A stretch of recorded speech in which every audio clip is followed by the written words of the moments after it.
8 November 2016 हा दिवस भारताच्या इतिहासात कोणीच विसरू शकत नाही.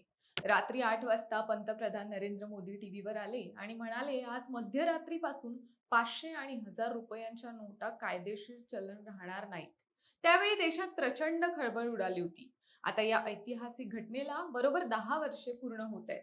आणि याच 10 वर्षांच्या निमित्तानं सगळीकडे एकच चर्चा पुन्हा सुरू झाली आहे की भारतात पुन्हा नोटबंदी होणार का. पण ही नुसतीच चर्चा नाही, तर या चर्चेला हवा मिळण्याची दोन मोठी कारणे आहेत.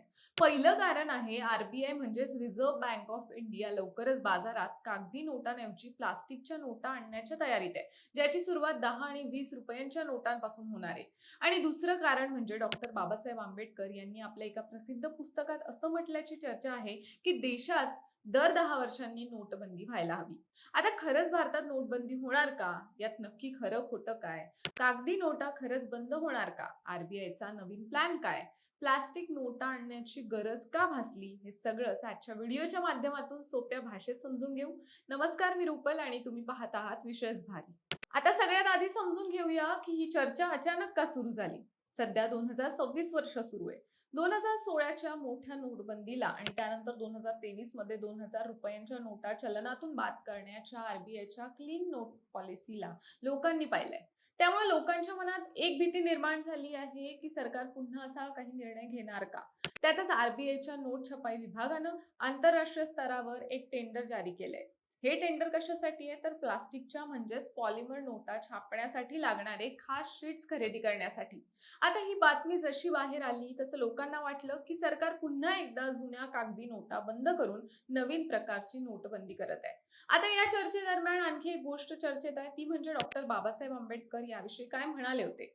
तर मंडळी, भारताची मध्यवर्ती बँक म्हणजेच आरबीआय ची स्थापना ज्या संकल्पनेवर झाली, ती संकल्पना बाबासाहेबांनी ब्रिटिश काळात लिहिलेल्या the problem of the rupee its origin and solution या शोध प्रबंधावर आणि पुस्तकावर आधारित होती. याच पुस्तकात आणि त्यांच्या आर्थिक सिद्धांतांमध्ये बाबासाहेबांनी देशातील ब्लॅक मनीला आळा घालण्यासाठी एक अत्यंत महत्वाचा सल्ला दिल्याचं अनेकांचं म्हणणं आहे. स्वतः प्रकाश आंबेडकर यांनी एका मुलाखतीत स्पष्ट केलं होतं की बाबासाहेबांच्या मते जर कोणत्याही देशाला आपल्या अर्थव्यवस्थेतून ब्लॅक मनी, फेक करन्सी आणि महागाईवर नियंत्रण मिळवायचं असेल तर दर 10 वर्षांनी देशाचं चलन बदललं पाहिजे. पण काही इतिहासकारांच्या मते त्यांनी आपल्या पुस्तकात नोटबंदी संदर्भात काहीही लिहिलेलं नाही. त्यामुळे यावरचा वाद आणि चर्चा दोन्ही कायम आहे. आता खरा मुद्दा काय आहे, जो या नोटबंदीच्या चर्चेमागचं कारण आहे. तर रिझर्व्ह बँकेची नोट छपाई करणारी कंपनी भारतीय रिझर्व्ह बँक नोट मुद्रण प्रायव्हेट लिमिटेड म्हणजेच BRBL MPL ने पॉलिमर शीट खरेदीसाठी जागतिक कंपन्यांकडून एक्सप्रेशन ऑफ इंटरेस्ट म्हणजेच EOI मागवलंय, ज्यामुळे भारतात प्लास्टिक म्हणजेच पॉलिमर नोटांची योजना पुन्हा गती पकडत असल्याचे संकेत आहे. आणि सुरुवात होणार आहे ती सगळ्यात लहान नोटांपासून, म्हणजे सुरुवातीच्या टप्प्यात 10 आणि 20 रुपयांच्या नोटा पायलट प्रोजेक्ट म्हणून आणल्या जातील. आरबीआयनं जुलै 2026 मध्ये ग्लोबल टेंडर काढलंय. यानुसार सुरुवातीला 10 रुपये आणि 20 रुपयांच्या नोटा कागदाऐवजी पॉलिमर म्हणजेच एका प्रकारच्या लवचिक प्लास्टिकवर छापल्या जातील. या प्रोजेक्टसाठी आरबीआयनं सुरुवातीला 68,000 रिम्स म्हणजेच कोट्यवधी नोटा छापण्यासाठी लागणारा कच्चा माल मागवलाय. हा पायलट प्रोजेक्ट देशातील निवडक शहरांमध्ये, म्हणजे उदाहरण द्यायचं झाल्यास दिल्ली, मुंबई, बँगलोर, पुणे, कोलकाता या शहरांमध्ये प्रायोगिक तत्वावर राबवला जाईल. जर हा प्रयोग यशस्वी झाला तरच भविष्यात मोठ्या प्रमाणावर प्लास्टिक नोटा आणल्या जातील. आता प्रश्न असा की आरबीआयला अचानक प्लास्टिकच्या नोटांची गरज का भासली, तर याची 5 प्रमुख कारणे आहेत. पहिलं कारण म्हणजे रोख रकमेची मागणी कमी होण्या उलट वाढतीये. मे 2026च्या आकडेवारीनुसार भारतात चलनात असलेली एकूण रोकड 42.86 लाख कोटी रुपयांच्या विक्रमी आकड्यावर पोहोचली आहे. UPI आणि डिजिटल पेमेंट इतकं वाढूनही लोक कॅश वापरणं सोडत नाहीयेत. त्यामुळं नोटांची छपाई सतत वाढतच आहे. दुसरं कारण म्हणजे खर्च आणि टिकाऊपणा. कागदी नोटा लवकर खराब होतात, पण पॉलिमर नोटा जास्त टिकाऊ आणि सुरक्षित असतात असं मानलं जातं. भारतात हवामान खूप वैविध्यपूर्ण आहे, म्हणजे कुठे प्रचंड पाऊस, कुठे उष्णता, तर कुठे दमट हवामान. कागदी नोटा सतत हाताळल्यानं लवकर मळतात, फाटतात किंवा पाण्यात भिजून खराब होतात. आरबीआयच्या एका अहवालानुसार भारतात दरवर्षी लाखो कोटी रुपयांच्या जुन्या आणि खराब झालेल्या नोटा नष्ट कराव्या लागतात. प्लास्टिकच्या नोटा कागदी नोटांपेक्षा 4 ते 5 पट जास्त काळ टिकतात. त्या पाण्यात भिजत नाहीत आणि सहज फाटतही नाही. तिसरं कारण म्हणजे सुरक्षा. पॉलिमर नोटांमध्ये मायक्रो ऑप्टिक होलोग्राम सारखी प्रगत तंत्रज्ञानं वापरता येतात, ज्यामुळे नकली नोटा बनवणं खूप कठीण होतं. कागदी नोटांची हुबेहूब नक्कल करणं गुन्हेगारांना सोपं जातं, पण प्लास्टिक नोटांमध्ये सिक्युरिटी फीचर्स असतात, जसं की नोटेच्या आत एक क्लिअर विंडो, मेटॅलिक नंबर्स आणि मॅग्नेटिक थ्रेड्स. अशा नोटांची नक्कल करणं कोणत्याही स्कॅमरला किंवा शत्रू देशाला शक्य नाही. चौथं कारण आहे खर्च.